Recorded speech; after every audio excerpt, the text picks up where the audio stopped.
And we are back. Second base with Bowman and Burks. Man, I like that intro. It's a great intro. How about y'all? Do y'all like the intro? Y'all tell us how you feel. We can't change it. Well, we can, but yeah, it'll take a little work. And yeah. As y'all can see how often we get together to do a podcast. Hey, it's this not is really our style. 2 times in 2 weeks. Hey. Starting less a trend than a week apart. 2020.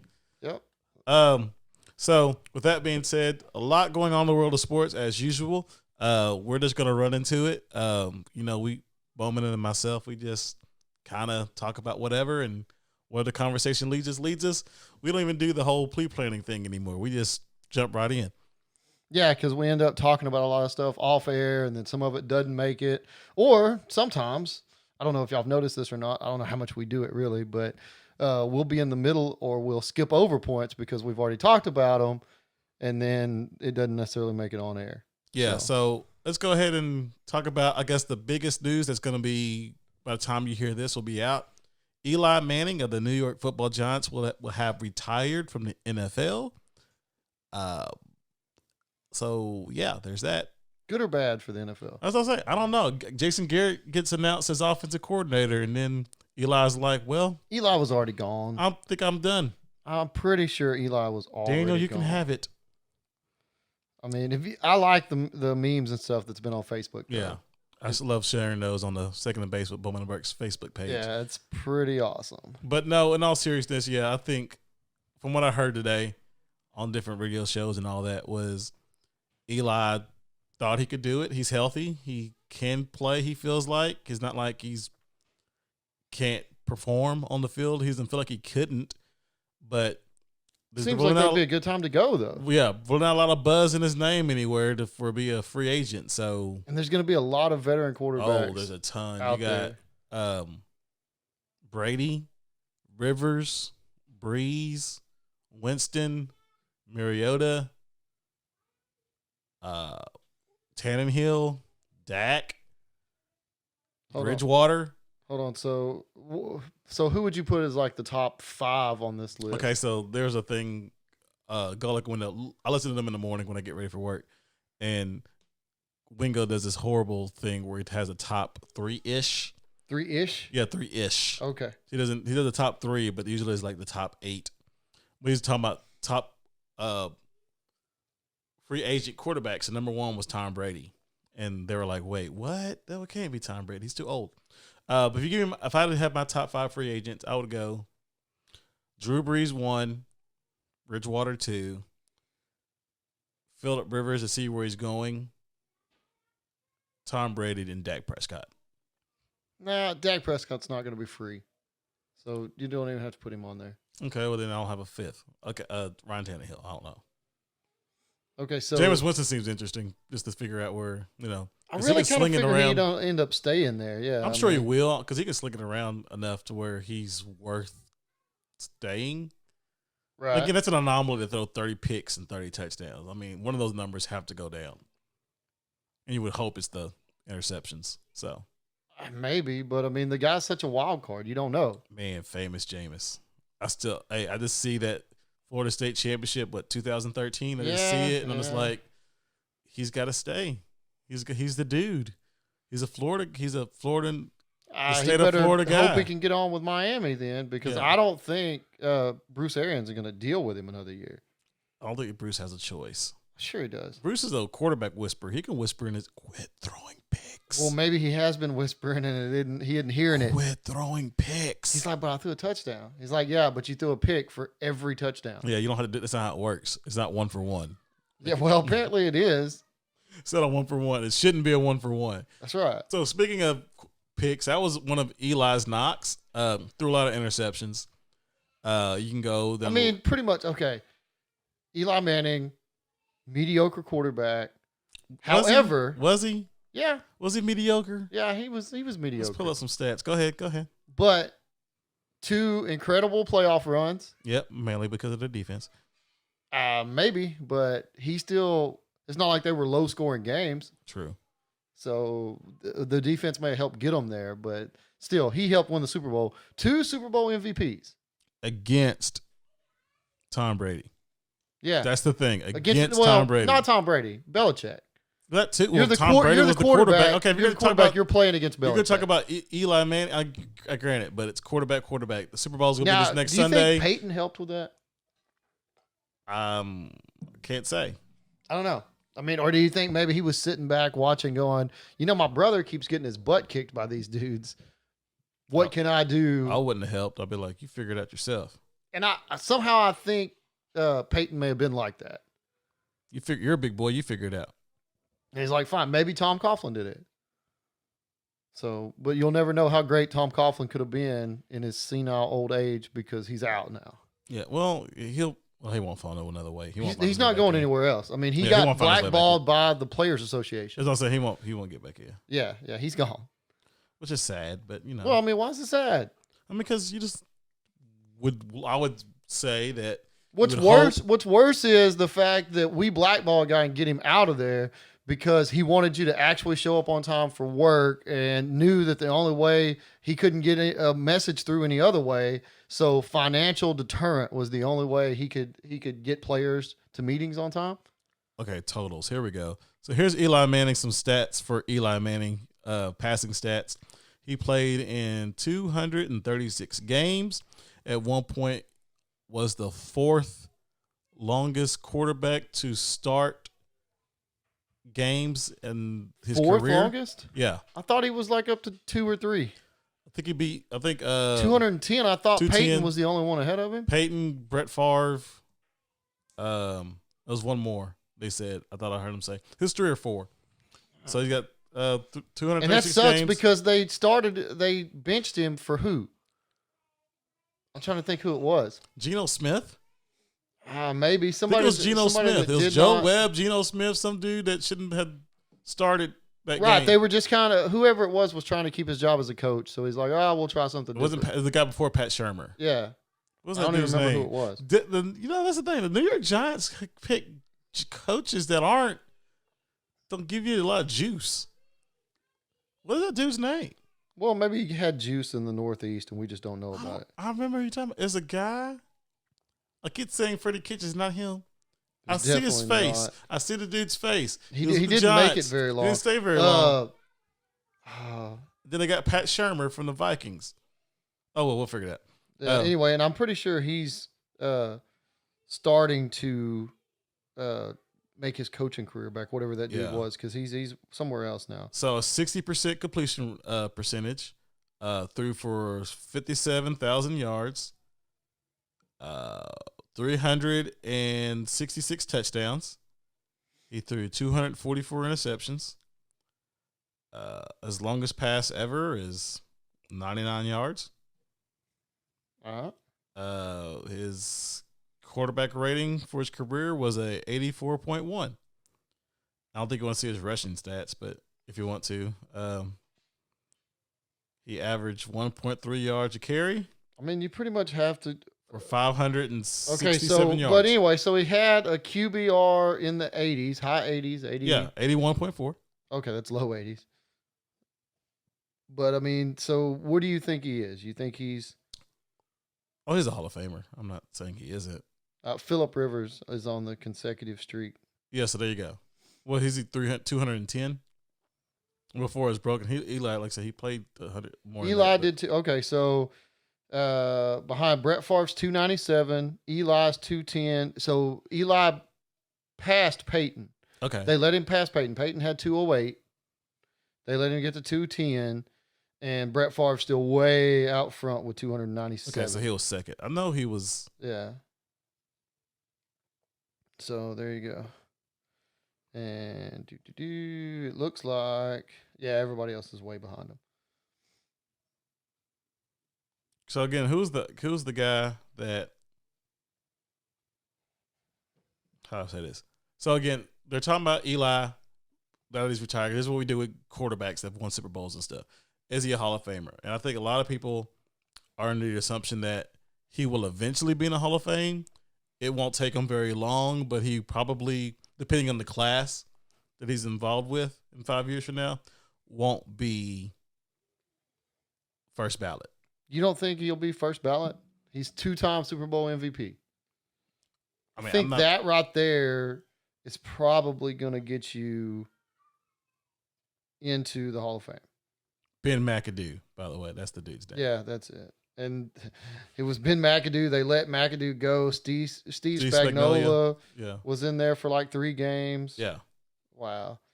Okay. Awesome. There we go. So I was like, then Pat Shurmur and now Joe Judge. Yeah. So who's the guy that ruined? That's going to be like a Jeopardy question one day. This is the head coach that ruined Eli Manning's healthy scratch for possibly being first on the all-time Iron Man quarterback starting list. Who's Ben McAdoo? You are correct. Yeah, that ain't no joke. That's the only thing they'll have, which I'm pretty sure at some point McAdoo was supposed to be like a quarterback whisperer too. Yeah, why did he come up with a quarterback whisperer? That's a weird name. Weird tag name. The quarterback whisperer. What's that supposed to mean? Like, okay, that goes back to horse racing and the horse whisperers or whatever. I got that. I get this reference, but why would you? I mean, I just see a coach just whispering in a guy's ear. Well, isn't that demeaning to the players? Isn't that demeaning to the players though? Really? Do better. Well, I mean, I don't think it's that. I think it's, hey, your footwork sucks. Try taking, a 2-inch shorter step. But would a coach whisper that, or would they just yell it at him? Well, maybe quarterbacks are such divas they don't take well to being yelled at. So, along with the memeable faces that Eli makes, and again, I mean, you say faces he makes. His face just naturally. He has my wife. Again, I love the fact my wife has become a huge football fan since I met her, and she looks at Eli. She's like, "That is the goofiest looking dude." I was like, "He makes millions of dollars." I know. So she's like, "I know, but he looks so goofy." And his forehead is not nearly as big as his brother's, but it's got a big forehead. Well, I mean, I don't know. This is the quality of the show we're talking about today, guys. Yeah. So it's not awesome. Anyway, just looking at McAdoo, by the way, didn't know this. He went 11-5 his first year as coach. But of course, he had his defense was trash. His offensive line was trash. And then he was 2-10 the following year. His wide receivers got hurt. Now, see, because of what happened, I think he went to the playoffs with the boat, like the Bahamas banana boat. No, he didn't go to the playoffs with the banana boat. That wasn't him? No. Okay. What are you talking about, the banana boat? OBJ and all those guys went on the boat. OBJ did not go. It was the defensive backs, wasn't it? No, it was wide receivers, Odell Beckham, all those dudes. They were celebrating before a playoff game, and then they went to Green Bay and got slaughtered. In the wild card round, yeah. That would be that year, yes. Yeah, I thought so, yeah. And then that was it. That was the end. Poor Ben McAdoo. He's doing all right, I guess. I don't know, but how come? Okay, so I don't know. I don't think it had been announced last time when we recorded, but Jason Garrett, offensive coordinator. Yeah, we were discussing the fact that he has officially let go of the Cowboys. And Joe Judge had been named the coach of the Giants. Yeah, so yes. I don't know how I feel about that. What do you mean? It makes me nervous. A little bit because of the personnel stuff, but yeah. All right, Jason Garrett rose through the ranks really quickly for a reason. Yeah. And now that he doesn't have to worry about any of the coaching stuff, head coach stuff, and he can go back and just concentrate on offense, I didn't know if he'd want to do that kind of as a step back. And then I forgot and saw later that Jay Gruden took an offensive coordinator job somewhere. Oh, really? Yeah. So that's pretty crazy too. You have 2 head coaches from the NFC East that are now offensive coordinators the same year. They didn't take a year off. They didn't do none of that. They just jumped right into OC. It surprised me. That's the biggest surprise to me that Garrett didn't take a year off. Now, to say, hey, let me just figure this out. Let me sit back. Let me reevaluate. Well, Gruden would have been a more interesting deal because he got fired. He still got a couple years he's getting paid for. Yeah, but he was out for a while though. I mean, he almost had a year off. Almost. He got fired. 6-7 weeks in, it was over halfway. Was it? I thought it was. Yeah, it was over. Okay, well then half a season. So, but I think everybody that's coached in the Giants under Dan Snyder's pretty much said it's such a crap show. Yeah, the Redskins. Yeah, that he's a crappy. I mean, he's not a very good owner. He's a rich owner. Well, a bunch of people don't think Jerry Jones is a very good owner. Jones. None of us ever question whether Jerry Jones wants to win or not. Yeah. I'm talking about in the sense that, no one looks at the Dallas Cowboys organization as the whole in terms of top to bottom, making money, putting the product on the field, the brand, all that. No one questions what the Dallas Cowboys are doing in that sense. Right. Jerry's doing fine. I don't know what Dan Snyder does. I remember reading. He makes a bunch of money. I remember hearing it was during one of the Cowboy games with the Redskins. They're talking about how the difference between Jerry Jones and Dan Snyder, and how the Washington guys, reporters, love going to Dallas for a game. Really? Because it doesn't matter. Every week, apparently, the reporters and all those guys that come in for a football game, there's an awesome spread.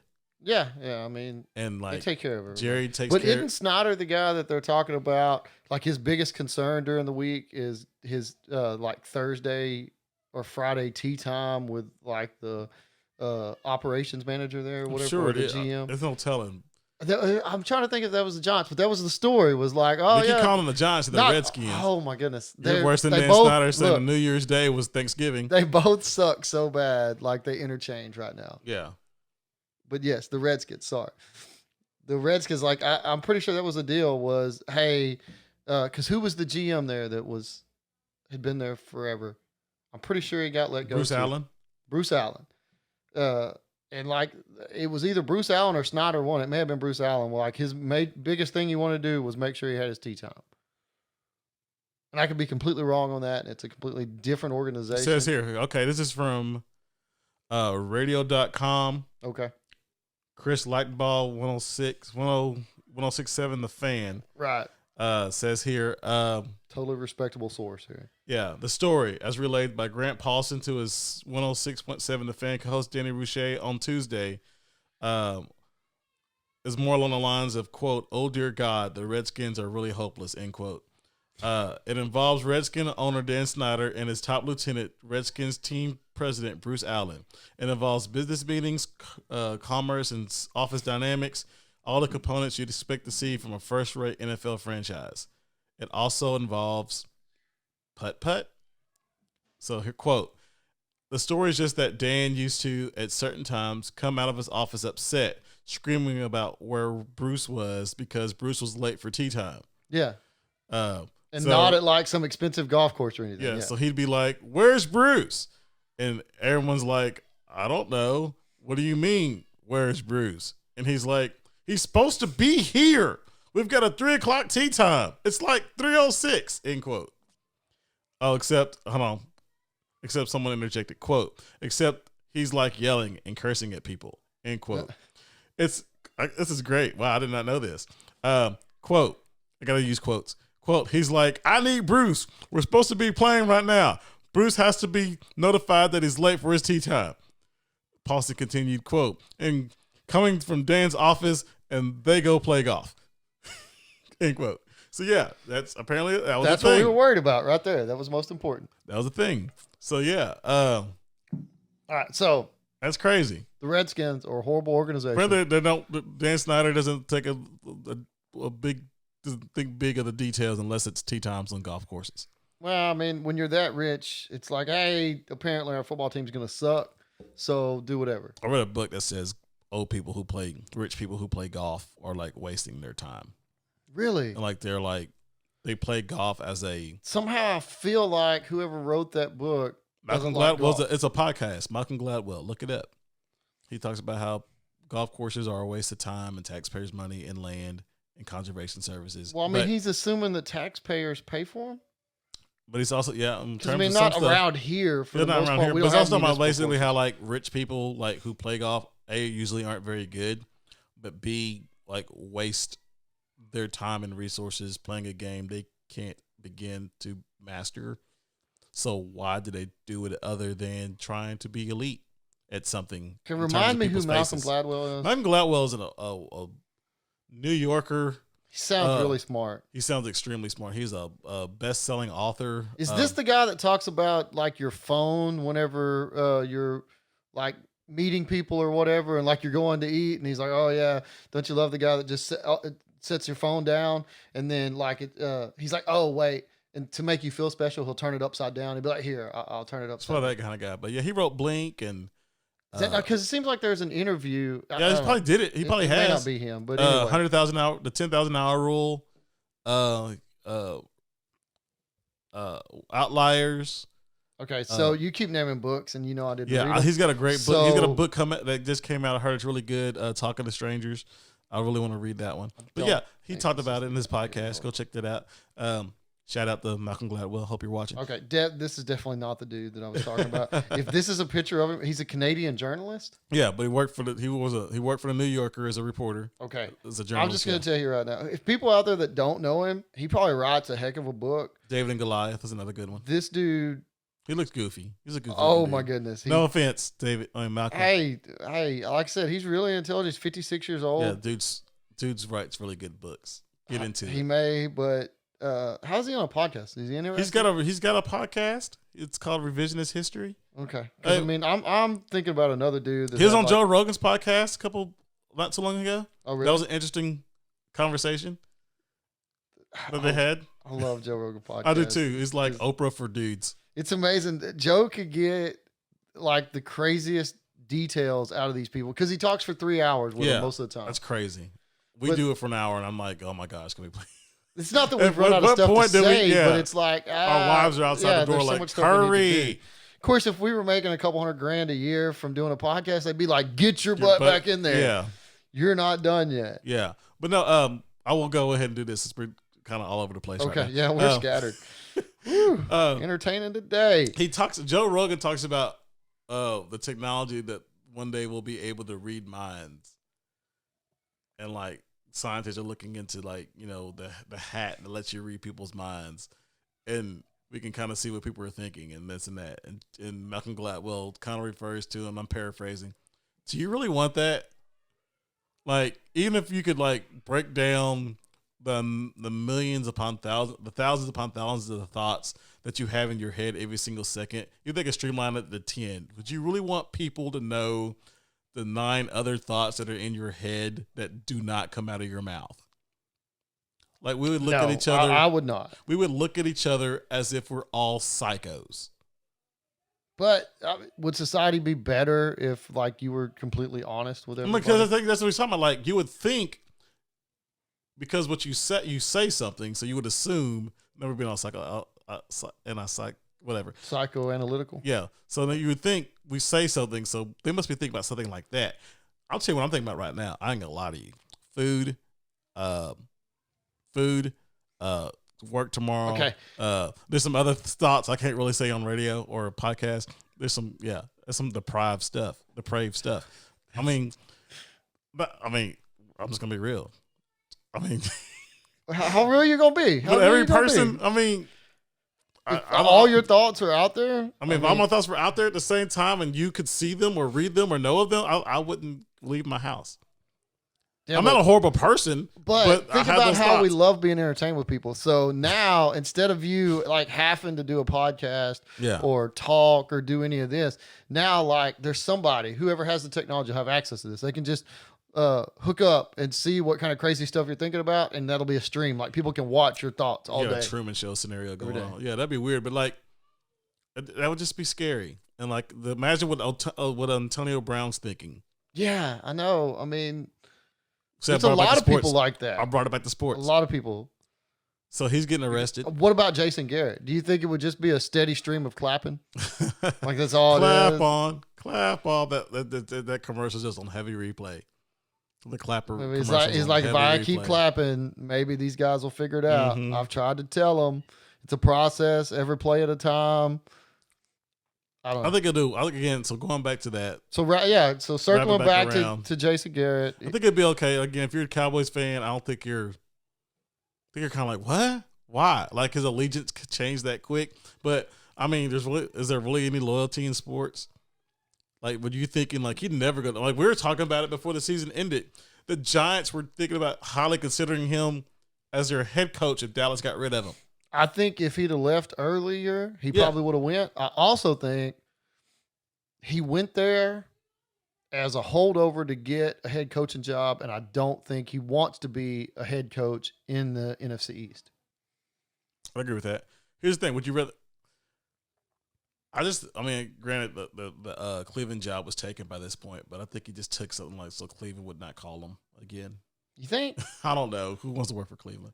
Well, I mean, He would be good for Cleveland. Not saying he would have wouldn't been. be, but would you want to work there? Like Cleveland, the Cleveland Browns seem to be what the Redskins are, but we just give them way more crap because they've hired way more coaches and have way more quarterbacks. They're like they're like one and the same, tomato. I think people see those teams that way because right now because they keep changing their front but there's office different philosophy. Yeah, but there's different reasons. The talent level's better in Cleveland. It's the same issue. They suck, but they suck for different reasons. They do suck for different reasons. But I'll give you in the end, they suck. And that's all that matters. But yeah, I would much rather be, I guess in terms of talent, and just talent alone, I would much rather be a Cleveland Browns head coach than I would a Redskins head coach. But Ron Rivera's got it, so he'll figure it out. He already, like I said last time, he already got rid of the ping pong tables and stuff, so they're getting down to business. Right. So that just means he'll be a short-term coach. Yeah. In my opinion, you bring in the disciplinarian, get them back in line, and then the player coach will come in and be the one that finally gets to take them somewhere. I really think that's true. How in the world does the guy in Jacksonville, Marone, still have a job after all that? I guess they just looked in like, hey, your quarterback got hurt the first week of the season. And I was never big on Nick Foles. I know he won a Super Bowl. Okay, Nick Foles with the right offensive coordinator will be just fine. I think every quarterback's, you said it for everybody. Like, I completely agree with that. Yeah, so like, I'm not hating on Nick Foles. Dude won a Super Bowl. Awesome dude. Gives interviews, gives glory to God, all that stuff. But he won Super Bowls and never could win the starting job. Yeah, like he's a great backup. He's a great story. They may make a made-for-TV movie about him one day. And he just won one Super Bowl, right? Yeah, just one. Okay. Just one. We can't put an S on that. But, I mean, I don't hate on the guy, but like I don't think he's like he won a Super Bowl and we all just he was an awesome run by the Eagles. Yeah. Things happen. They won. Philly special, all that stuff. Great. I feel bad for Carson Wentz because Carson Wentz can't play in a playoff game. Yeah. He just can't figure it out. It's not cool.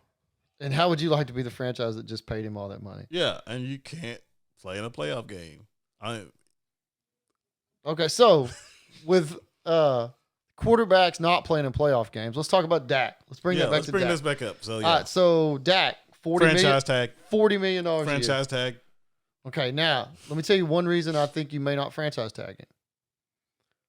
CBA's got to get done. Jerry's in on all the meetings, pretty much running the meetings for the owners, yeah. The owners and the new CBA. If you know where you're willing to go with the next salary cap, like they've even talked about separating quarterbacks and the rest of the players, having a separate salary cap for the quarterbacks. I did not know that. I gotta look this up later. I think that would be great for the players' perspective, because if the quarterbacks are going to get that so much, separate them out. I mean, because everybody. I mean, I was gonna say, I was about to in my head one of those thoughts.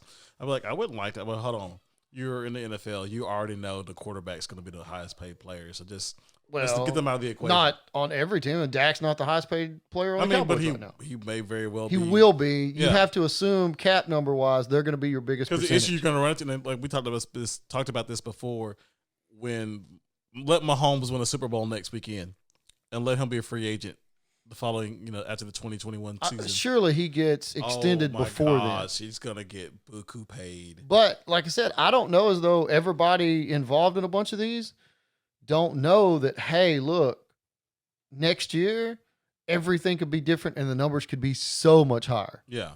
So much higher, depending on what the owners are willing to give up and what they trade money for. I can see it. I mean, it'd be, like I said, we know the NFL's pay scale isn't like, let me say pay scale. I mean, I could see a scenario to where Jerry's sitting there going, hey, Dak, you're our guy. We love you. Because of that, you're going to be here a long time. You're going to make a lot of money off of endorsements. Here's the deal. We're going to franchise you, get the CBA done, and then give you all the money. But let's see what all the money is. Don't screw yourself now. Mm-hmm. At the same time, Jerry Jones is sitting back here going, hey, I just brought in my new coach and this whole new staff that's going to be a somewhat new offense, maybe kind of. We'll see what it is with Kellen Moore and Mike McCarthy talking. My new head coach gets a year of my old offensive coordinator and what I think is my franchise quarterback in order to make the decision while being able to talk Dak into, hey, play the franchise tag. It's guaranteed money. Yeah. And then we'll see where you go from there because you've bet on yourself so far and I'll get you, you have the possibility to get paid more than $40 million a year next year. I wonder how much he's been paid off endorsements. I'm sure you can find out. I'm going to say $50 million.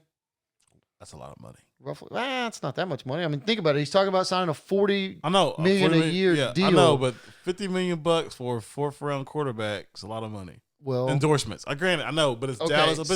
But I guess what I'm getting at is this: like, we're talking about this. I don't know where Dak's head. I'm not his agent. I'd be like, hey, dude, this is Dallas. Okay, Cowboys. Dak hired his agent for one reason and one reason only: to get all the money. That's who he went with. That's what they're known for. All the monies. That's it. Do not leave any on the table. That's fine. Y'all want me to take a discount so y'all can put a team around me? How about y'all do y'all's job? Y'all have had 4 years of me. Cheap. Yeah, on the cheap. It's not my fault. 2 of those, Romo was on the books. So it's y'all's. Y'all known this was coming. Y'all make it work. Yeah. I'll be like, hey, dude, it's the Dallas Cowboys. And they are. That's definitely part of their pitch. And that's like, fine. What are the Dallas Cowboys without me right now? You could be looking for a quarterback. You could be Miami's quarterback. He could be Miami's quarterback. And Miami will probably be good next year. Yeah. I mean, you want to argue with me on Miami's receiving core versus Dallas receiving core? Because I think it's pretty close. I guess I heard this on a local radio station. Can Gallup be the guy? Maybe. If Cooper's whatever they do, he's been hurt this at the end of the season. Maybe they franchise him. I don't know. Can Gallup be number one? Can he move up? Can he be that guy? Can he be the guy that whoever can have confidence in to be the premier wide receiver for this team? Did he? I don't know. He had an opportunity to this year because there were games that I think Cooper was pretty much non-existent. 2 steps forward, he's a 1 step back kind of guy. Really? Let's say when I watch a Cowboys game or a football game, I don't take into account. I look at the stats because I ain't gonna lie and say he had over 1,000 yards. I get that. I mean that's not hard to do anymore. It's pretty hard. I don't think so. For a wide receiver, receiver, have 2 of them. For a wide receiver, to have 2 wide receivers over 1,000 yards and the same team. Yes. Yeah. When you throw for over 4,000 yards, he's like threw for the second most yards in the league this year. That's not hard. I don't think it's that hard. I think it is. I think, and he may not get as much if Jason Witten isn't your tight end, so you don't have to worry about him catching the ball. I'm with everybody on Twitter wanting Dez to come back. And Dez is not coming back. My goodness. Let Witten retire. Go away, Dez. Let Witten retire and bring Dez in and let Dez be the Osage man of the right. Because that's what Dez said was, I could do what Witten did. I could come back. So then everybody's like, Dez could bulk up and he could come be your tight end and look at the mismatch he would be in all this. And so Mike Fisher from the Fan and Fish Sports or whatever, like I just dismiss him like that or whatever. Anyway, he talked to Dez. He's like, hey, you put that out there. What did you mean? He's like, no, I don't want to be a tight end. I'm saying let me come in there and be the mismatch inside. You can line me up in the slot, whatever, and I can take those snaps, not necessarily the routes. Let me take the snaps away and see if I couldn't produce more than what Witten did. But because nobody wants Dez blocking, even at 225, 250, whatever. That's not, he wasn't even that great of a blocking wide receiver. Yeah. So Michael Gallup here, second on the receiver list after, was just in 14 games, had 66 receptions. Yep. 113 targets. That's not great. It's over 60%. 1,100 yards, average 17 yards, 16.8, 6 touchdowns, average 79 yards a game. Didn't lose any fumbles, things like that. Yards to the catch, 400 and 343. Sorry, I'm dyslexic. 343.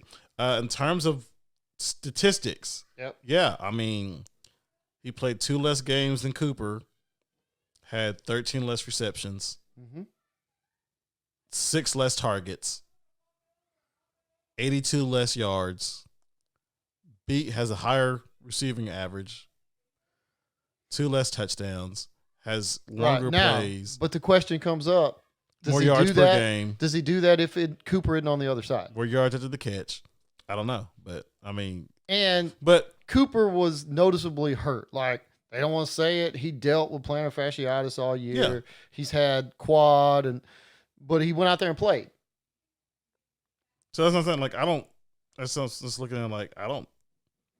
But the thing is, Cooper had so many games he didn't show up in, and why? A lot of people say that's because him and Sanjay Lal didn't get along. Like, he didn't like the stuff Lal was asking him to do. I don't like. But if you're going to go pout because you didn't like what your coach said and not perform on the field, you're just shooting yourself. If you're hurt, that's fine. Say you're hurt, but he's denied being hurt a bunch. Yeah. Well, I don't like. I don't know the situation. Like I said, I just remember. I that don't question know. was posed. You pay a lot more attention to the. I Dallas do pay stuff, a lot more attention, which is great because you can. But you know, as much as I pay attention to him, I didn't know that this shoulder deal Dak had was like a problem he had in college, and he knew how to manage it and work through it. See, I didn't know that at all. Yeah, well, I mean, I didn't know that until it happened like during the season. It's like, hey, there's a shoulder issue. Wait a minute. But he's like, yeah, I've always had it. It's not like it's anything new. I deal with it. It's fine. So now, do you pay him $200 million and he's got a questionable shoulder? Because that's the contract. And whatever everybody wants to say, 5 years, $200 million. I'm just gonna franchise him once. I do the Kirk Cousins thing. Do it again. Do it twice. They won't franchise him twice. I would. I don't know what you do. Again, once they figure out salary cap and CBA and all that stuff, and it's pretty much like Kirk Cousins. Tell me that Washington doesn't wish they would have signed a long-term deal with Kirk Cousins. I don't know why they didn't. They don't know why they didn't. Because we did in Minnesota. Hey, we beat the Saints, but I'm still not a fan. Oh, come on. You got to be coming around. He's got one more year, thank goodness. Well, and then he's going to get paid again. He's going to get paid by somebody else that's not. It wouldn't surprise me if it's not y'all. Oh, please no. Well, who's his offensive coordinator? He was better with the guy just left. Pat Shurmur as the offensive coordinator. Yeah, the guy just left with the Browns. He's Baker's Oh, that's right. Now. Yeah. So, but wasn't his first year with Shurmur better? That was the year. Yeah. So he's better Mike with Zimmer's Shurmur. Shurmur left. Yeah, and he's got. And Zabransky. now it was what was the guy that just went? Zabransky, something like that. Stefanski. Yeah. So he just left. So now you're going to put your quarterback in his third offensive system with his third OC? No, it's the same system. It's not the same Dalvin system. Cook. Just give it to Dalvin Cook. If he can stay healthy. This is the first year he was able to stay healthy. I know, so just give it to Dalvin Cook. That's your plan? Is the guy we can't rely on to be healthy? Just keep feeding him. Yeah, and then when Thielen throws a fit, throw on the ball. And when Diggs throws a fit, throw him the ball. And when Rudolph is like, hey, what about me? Just throw on the ball. And then, just give it to Dalvin Cook. Dalvin Cook. Hey, I'm all about Dalvin Cook. That's Zimmer's way. Like, defense is crazy. Run the ball. Give our quarterback less opportunities to screw this thing up. Okay. So, what's the great defense in the Super Bowl? Oh, wait. The 49ers. Oh, yeah. Absolutely. They're because they have an offense to go with their great defense because Dalvin Cook can do diddly poo. And we still had Kirk Cousins. Well, that's because 49ers defense has like 4 or 5 number one picks. Oh, my gosh. Yeah. Can I just say this real quick? Sure. Real fast, because it's just one of those things where you watch a lot of football and you listen to a lot of people talk and you watch film and stuff like that. Mm-hmm. And you as a fan see things develop in a way that you wouldn't think otherwise. And that game against Green Bay. Yep. And they're blowing Green Bay out. Green Bay is trying to get a comeback going, trying to get a spark. They did like a double reverse pass back to Aaron Rodgers, trying to come up with a big play. I watch it happen. I'm like, oh, they're going for a big play. They're trying to swing this game open. They're trying to get some momentum going. Mm-hmm. And I was like, their defense is playing so well. Aaron Rodgers can't do anything with the ball. Yep. Like they could not fool their defense, and he dumped it off to a running back and got a 7-8 yard gain. I was like, this defense. I mean, it's one of those things like you watch the game. He's their second quarterbacks, D Ford, Nick Bosa, all those dudes are playing. Richard Sherman's back. Like you're thinking, oh yeah, you hear all year long, they're great. They're great. They're really good defense. That was the play that told me, damn, they're good. That was the one that told you. I mean, just watching. Again, this is one of those things like when you saw it unfold, it's like the light bulb went off. It's like, damn. Okay, so now, toughest thing to do in football. Build a consistently great offense or build a consistently great defense? Defense. Yeah, because it changes so much year to year. That's why it's impressive for the teams that can do it and pull it off. But look, Jacksonville, 3 years ago. They're a tip pass away from the Super Bowl. Yeah. And everybody's like, oh, they're a quarterback away. They actually kept their guy. And then it was the next year that they brought in Nick Foles this year because their guy's a backup somewhere now. Blake Bortles, I don't know where he's at. Let's find out. Where's Blake Bortles? He's a backup. I know, but where? I don't remember. Let's Either find way. out. But they were a quarterback away. So in 2 years from that time, their defense falls apart. Your former number one pick, standout corner, demands a trade. It just everything goes to crap. Now, is that because that was the first year Tom Coughlin was there?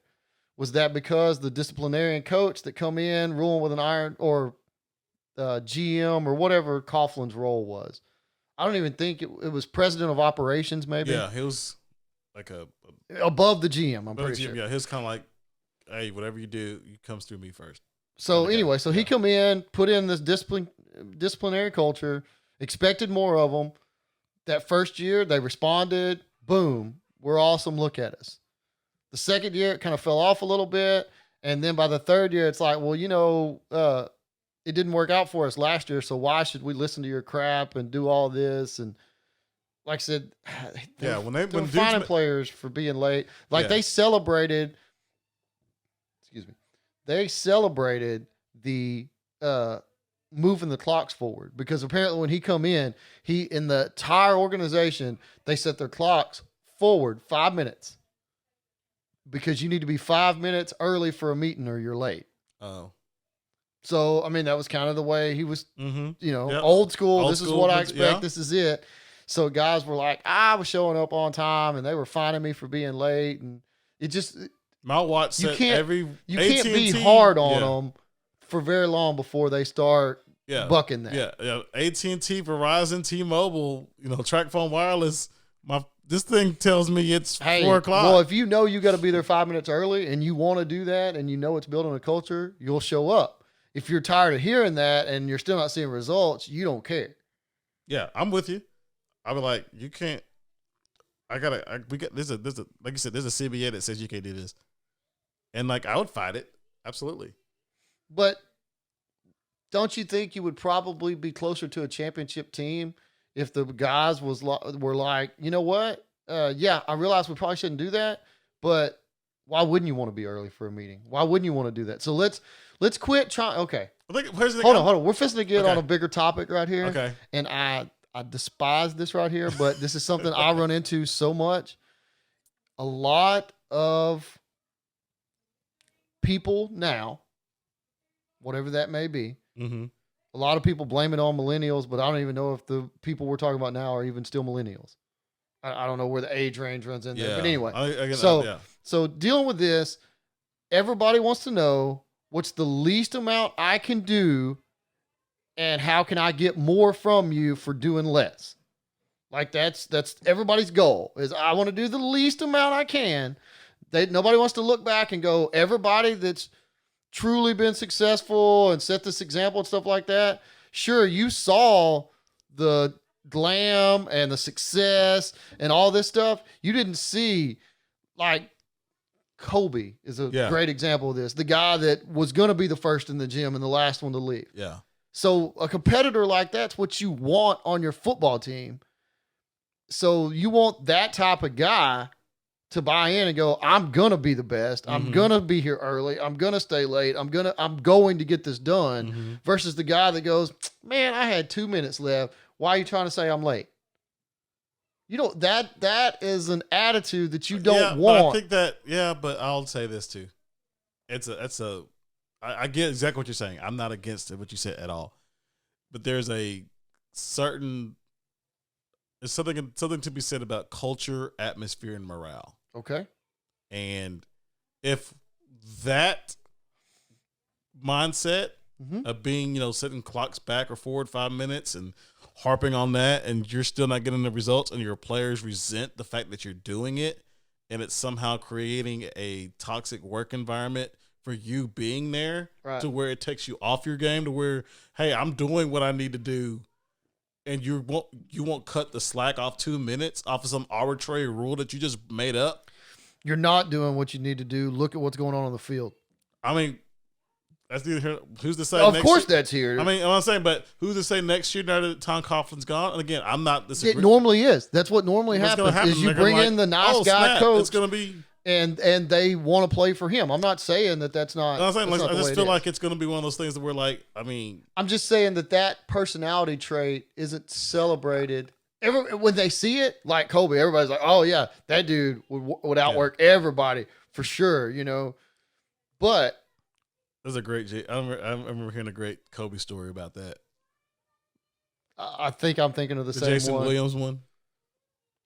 Is that Jay the one? Williams. Tell me the story. Jay Williams was with the Bulls, I think, and Kobe was warming up and got a nice lather going, and the dude just kept practicing like a good hour, almost 2 hours before warm-ups of the game. And then they played the game, and Kobe was amazing. And then at the end of the game, he went back out and did a little bit more. And then like Jay Williams found him, was like, dude, how'd you do that? He's like, what? Kobe's like, what do you mean? Like, you played an awesome game, but before you played an awesome game, you're literally in the gym for like 2 hours. I watched you. Like, you never left. Why didn't you leave? No. Okay. And we're apparently, talking about the same story. It was after the game. Yeah, that's after the game. He come back out, and he didn't leave till like after midnight. He stayed down there, and he 4 or 5 hours after the game, he was still out there putting in work. And I forgot it was Jay Williams, but anyway, he's like, man, I sat there. I was going to come out and work on some stuff that I had struggled with and stuff like that. And I was waiting for you to leave, and you just kept working. He's like, I knew you were there. That's why I stayed. Yeah. Yeah, that was it. Yeah. Same story. Yeah. That's why I wasn't letting you come on the court. I was going to keep working. I mean, there's another side of the court. Yeah, there is another side of the court. But you don't want Kobe to know that, hey, I didn't like how I played in the game, so I'm going to come back out here and work on some stuff. Yeah, right. But like I said, but people don't get that anymore, man. That is a do. personality trait. I think here's the thing though. Yeah, that's true, but guess Kobe's top 5. Kobe is top 5. But I mean, everybody can be top 5. The problem is that it seems like, okay, that's the work ethic that takes you from D3 school to the pros. Yeah. That's the work ethic that takes you from the practice squad to making the team. Like, you're not necessarily supposed to be there, but if you'll outwork everybody and put it in, then you have a chance. Yeah. I mean, I'm with you completely. The problem is a lot of the upper guys get spoiled because they never have to work for it. And they don't have that instilled in them. Their talent outshines everybody, so they're so far ahead that they never learn how to work hard for it. Yeah. I don't know if that's where NFL dudes are at, or they're just like, hey, they got that second check. And I'm established. I'm or here. the first check, the first big contract. But I think for a lot, there's a lot of factors go into it. But not everybody can be that great. I know exactly what you're talking about. But effort isn't about being great. I mean, but here's the thing: like, not everybody's good. I mean, not everybody cares enough. Not everybody cares enough to do that. Trust me, I watched my 600-pound life. I look at it last night. I was like, God, that dude's big. I need to go to the gym tomorrow. And then my alarm went off at 5:22 this morning. And it wasn't there. Snooze. I didn't snooze it. I just turned it off. Okay. My wife has an alarm an hour later. I just went back to sleep. Like, I mean, I ain't got it. I used to 22-year-old Burks. Yeah, I had it. 30-year-old Burks had it. 40-year-old Burks. 37-year-old Burks. January, yeah, I had it. Did you have it in pretty January? good. Yeah, actually, it was pretty good last year. Okay, 2 years ago. That's 2017.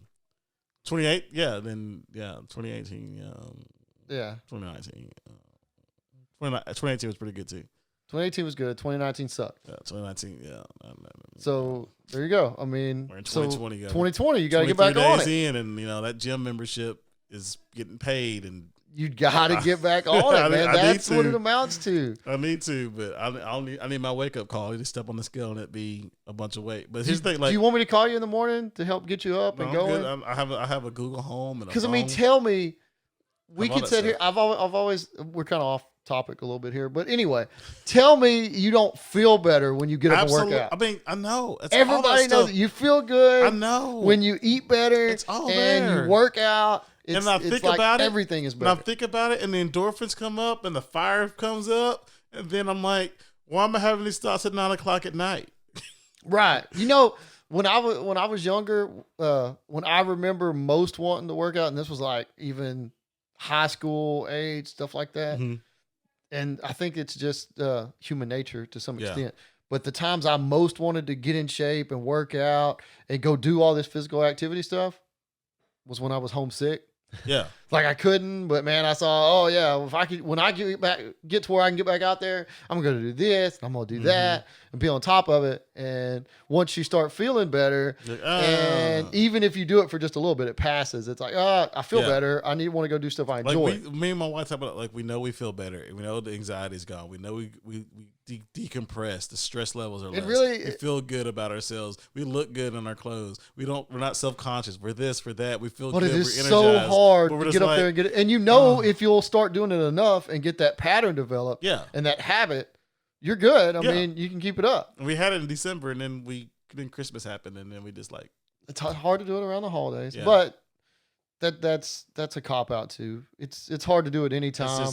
If you do it, you do it. And while you're doing it, it's like, man, I can't believe I didn't do this. That was so weird that I know how good this makes me feel. And my clocks are set. And then you start judging other people. It's like, man, if they would just get up and do this, their life would be so much better. And you get real smart because you've got it all figured out and you're losing weight and you're getting in shape and everything's awesome. And then you stumble and then you eat a whole cheesecake and you quit working out because you don't feel good about it and everything falls apart. Yeah. So truth. #truth. So what do you do on that, man? How do you get? Oh, I know. I don't know. That's me. I don't know. I think having Tom Coughlin fine me for not doing what I needed to do might have motivated me. I almost want to do Healthy Wage. What is that? Healthy Wage is a website to where you sign up and you put in a weight loss goal for like 6 months, a year, or whatever. Oh, can you do shorter terms, or do you have to stretch it out like that? It's like at least 6 months. At least 6 months. Yeah, and you every month you put up X amount of dollars. Okay. And if you meet your weight loss goal and the time period that you set forth, you get your money back and then some. If you don't hit your weight loss goal, you lose all the money you put in the pot. Like. Let's okay, say I want to lose 50 pounds at 8 months. And I pit. Well, I mean, that would be ridiculous to lose 150 pounds in 8 months. Okay, I said 60. Well, 50 pounds in 8 months. Say I want to lose 50 pounds in 8 months. Let's do that. 50 pounds in 8 months. I use my calculator. And I put $50 a month. I mean, $400. I would put $400 in a pot. If I would have hit that 50-pound goal in 8 months, with the way they said it, I'd win like $600. But if I didn't meet that weight loss goal, I would lose $400. I mean, the more money you put in the pot, the bigger your return is if you meet your goal. Like, I'd almost do it, but then I'm like, I'm just gonna lose $400. Why is that? Hold on. Okay, so let's see. Prize rank. I'm on their website now. Yeah, I'm checking this out. So, if you wanted to lose 30 pounds in, let's say, 6 months. Like, so the more money you put in, the more money you can win back. Okay. And you bet, how much do you want to bet per month? $50. You'll win between $333 and $882. But, I mean, I'm not great at math, but it doesn't seem like if you're putting $50 a month in there and you do it for 6 months, So even if you lose the weight, you may only make $33. I mean, that's if you go with $50. Yeah, put more money in. Why would I put more money? Because in per month? you're betting on yourself, like Dak Prescott. Why wouldn't you? 30 pounds in 6 months. I mean, I'm cool with that. Let's see. Do $100. Do $600. What'd you get? Hold on. Let's do $100. Okay, Yeah. so $100 a month, 6 months, $67 or up to $1,500. Change the variables. So I don't see why there's that range. Why is it $667 to $1,500? Why is that? I mean, I'm gonna do. It doesn't make any sense why that would be. Well, you gotta go to step 2, and then they'll break it down for you. Okay, let's see. Go to step 2. So they should sponsor this podcast right now.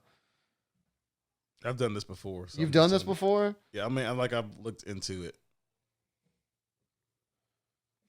And you didn't do it? So, for example, this lady right here, from San Angelo, Texas, she won $5,610. Yeah, and she lost 87 pounds. So I love that they're telling me that. It doesn't really make me okay. So we're really, if anybody's still listening to us at this point, y'all, we're giving free advertisement to this website. But I want to know what it is here. Let's see. You know what I hate about all this stuff, like when they try to calculate how much you need to lose and all this other stuff.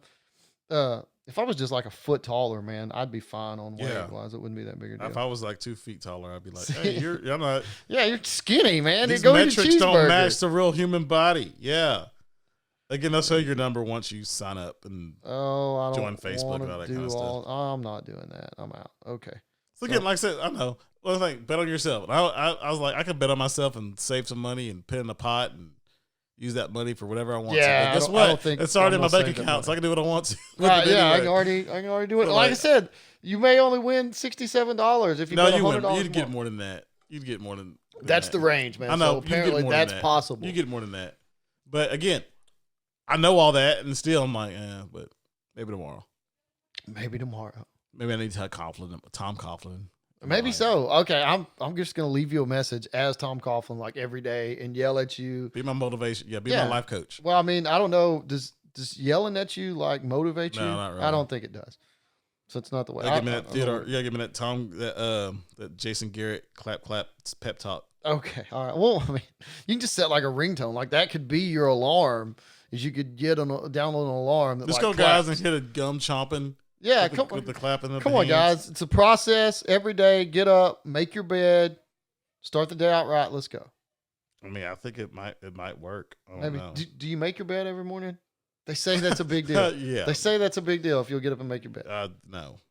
I don't either, but I get up and leave before my wife leaves. So, and sometimes there's a child that's somehow, by the time I get up and take a shower and get ready to go, weaseled their way in there. Yeah. So it's tough to make my side of the bed up. And that's my excuse for why I don't. I would totally do it all the time. Yeah. So if you need to hire Bowman and Burks as be life coaches to help you lose weight or wake up or make your bed, we're available. Okay. I'm going to be the bad cop. I'm just telling you right now, when we go into this thing, Burks can be the cuddly, encourager guy.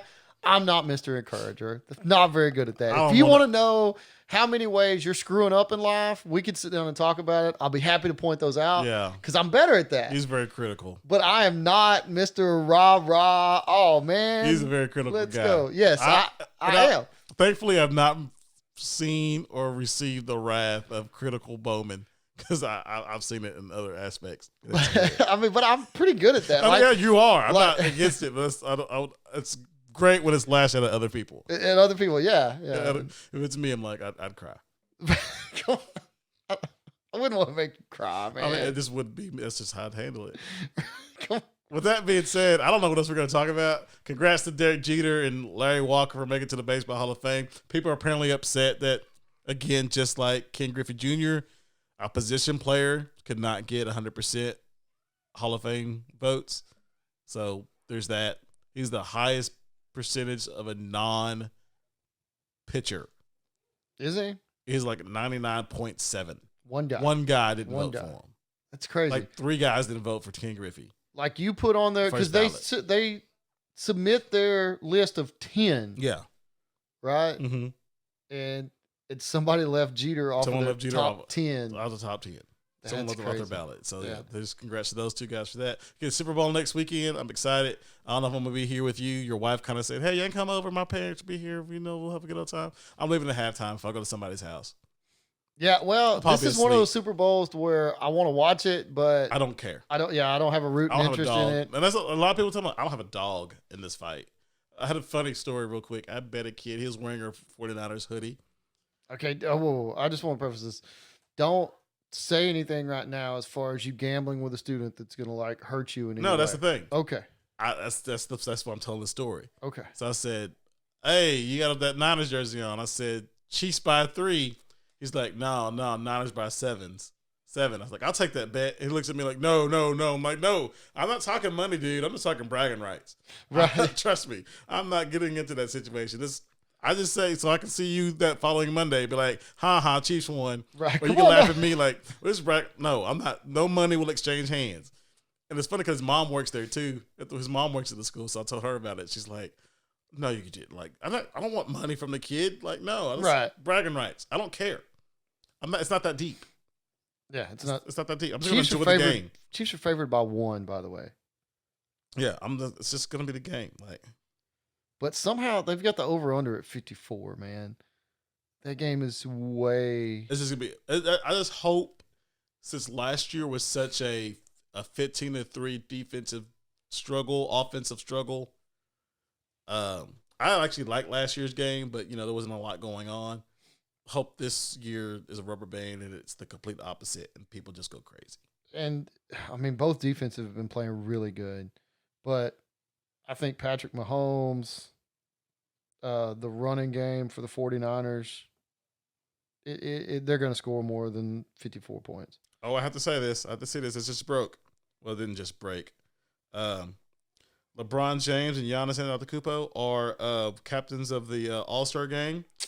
The West starting 5: LeBron James, Anthony Davis, Kawhi Leonard, James Harden, and Luka Doncic. Okay, if Luka got left off of there, I was gonna be a little upset. Says here, total All-Star appearances: LeBron James 16, the 2020 Eastern starters 13. Let me find the East starters. Oh, here we go. Giannis, Pascal Siakam, Joel Embiid, Jimmy Butler. Let me just give you the front court and the guards real quick. And this is the All-Star voting. For the Western Conference, LeBron, Anthony Davis, Kawhi Leonard, Paul George, Jokic, Carmelo Anthony, Kristaps Porzingis, Brandon Ingram, Karl Anthony Towns, Dwight Howard. Guards: Luka, James Harden, Damian Lillard, Alex Caruso. This is for the fans. Final fan returns. Yeah. So these ain't the guys. Russell Westbrook, Steph Curry, Donovan Mitchell, Devin Booker, John Morant, D'Angelo Russell. And on the East, you got Giannis, Pascal Siakam, Joel Embiid, Jimmy Butler. Well, I mean, it's a pretty big deal if it's the final results and John Morant made it. Yeah. Because Luka didn't make it his first year, and Donovan Mitchell didn't make it his first year. Here it is. And both of those, I think, had better years than John Morant. Here we go. This is what I'm looking for. So all those names mean nothing. So just know that the West 5, I listed. The East 5: Giannis, Embiid, Siakam, Kemba Walker, and Trae Young. Okay. So those are the top. So, they again, it doesn't really matter because they're just going to pick who they want. Right. So, okay. And the West was who? LeBron, Anthony Davis, Luka, Harden, and Kawhi. Okay. I'm okay with that. So that's pretty good. Like I said, Giannis and LeBron get to pick and choose who they want. So yeah, the top two guys on there. So I just open Twitter. That's the first thing that popped up. So first thing popped up. All-Star game stuff. Cool. Hey, it's pretty awesome. What's the draft format? Like they're changing it? Are they? I haven't heard. This is the second year in a row that LeBron and Giannis have been captains. The 2 captains and the entire 10 starter pool were announced on. Hold on. Let's see. Okay, never mind. It's just revealed for the draft format. So anyway, so James Harden. Let's say a handful of NBA MVP candidates highlighted the starter pool, including Doncic and the leading scorer James Harden. So I didn't even know Harden was the leading scorer at this point. Oh, yeah. So he's a stud. He's still doing all that stuff. Yeah, he is. So Trey Young being on there is pretty important. I mean, he was on there last year. He's making it as a second year guy. That's pretty impressive. Like Luka's making it and Trey Young's making it. Both of those were traded for each other, if you'll remember. I'll start paying attention to basketball at the All-Star break and then toward the end of the season. Okay. Why? I mean, it's just I don't. You don't want to look on there and. I mean, I'll watch. I haven't watched the. I ain't gonna lie, I ain't watched the game yet. You haven't? I haven't watched the game yet. I woke up to Zion scoring 17 points and all that kind of stuff. Like, yeah, first game. Yeah, first game. That's where it was. So, we'll get there. I'm a fan of sports, y'all, but I just I got a bedtime at like 8:00. Yeah, Western Conference. This needs to be said here too. Number one fan rank, number one player rank, number one media rank for guards was Luka Doncic. Yeah. So LeBron was number one for the front court, and Luka beat out James Harden for number one on the guards. Go Mavericks. That is crazy. And Ja Morant did make it. Ja Morant made the freaking list as a rookie. That's awesome for that kid. He's a guy that got drafted to Memphis, but he wasn't. No, he was number two. Yeah, I was thinking he was the other kid from Duke. He isn't the kid from Duke. No, Zion went number one, and then Zion got hurt in the preseason, hadn't played. Ja Morant went number two, and then Barrett or whatever his name went number. Yeah, AJ Barrett, that's the guy's name. Yeah. So anyway, congrats to Ja Morant. Congrats to all those guys, man. Yeah, that's so freaking. I'll watch the All-Star game. All-Star game's fun. Yeah, they still hadn't got me back in all the way. All these, like the Pro Bowl is this weekend. Are you going to watch the Pro Bowl? Always do. I'll watch maybe. I'll watch some of it. One possession, maybe. I'll watch the whole thing. I'll watch most of it. So it's tough to watch. It's fun. Like I watch it knowing what I'm getting. Like I'm not like I know what the game's going to be. So. What's it going to be? Fun. You think? Okay. Yeah, it's just going to be like dudes, professional dudes, just playing a pickup game of flag football in the yard. Why don't they change it to like 7-on-7 or something? I don't know. I guess you just need more players just to get them recognition. Well, and you got linemen out there, but they're not really doing like the skills competitions that they do now before the game. Like that stuff's fun. Like they do all those types of things are fun too. So do they have skill competitions? Yeah, they have the skill. Like they have. But like what are the skill competitions? Obstacle course and like the quarterbacks have to throw it, moving targets and. Running backs and I got that, but do drills and stuff. That's what I'm saying. What do they have for the linemen? I want to see the big guys do some stuff. Like I wish to bring the quarterback club competition back. That'd be fun, but you can't do that anymore because now it goes against anything that's viewed negatively about your game could be used against you later. So they don't want you to do that. Like guys don't throw at the combine anymore because they're worried about their stock falling. Yeah, but at the Pro Bowl, it's not. Even if they're professionals, they're like, I don't want to be known as the guy that can't. Apparently, I saw a video of like. Lamar Jackson threw a football at the 50-yard line and hit dead center of the goalpost. The crossbar of the goalpost. Okay. Apparently dudes are doing stuff like that. But, no, don't throw because, we'll look bad at you. You look bad. Yeah, you don't put any bad film out there. That's always. Well, I think we rambled enough tonight. You think? We've not. I feel like we've glanced at sports on our way around everything. Hey, it's all good. We need one of those episodes. Yeah, y'all wait till next week, and we're going to get super political. We'll talk about the impeachment. Oh, or the coronavirus. Yeah, if it doesn't knock us out first, we'll come back and talk about impeachment and surviving the coronavirus. That was a good topic of conversation at school today, but can't go into it.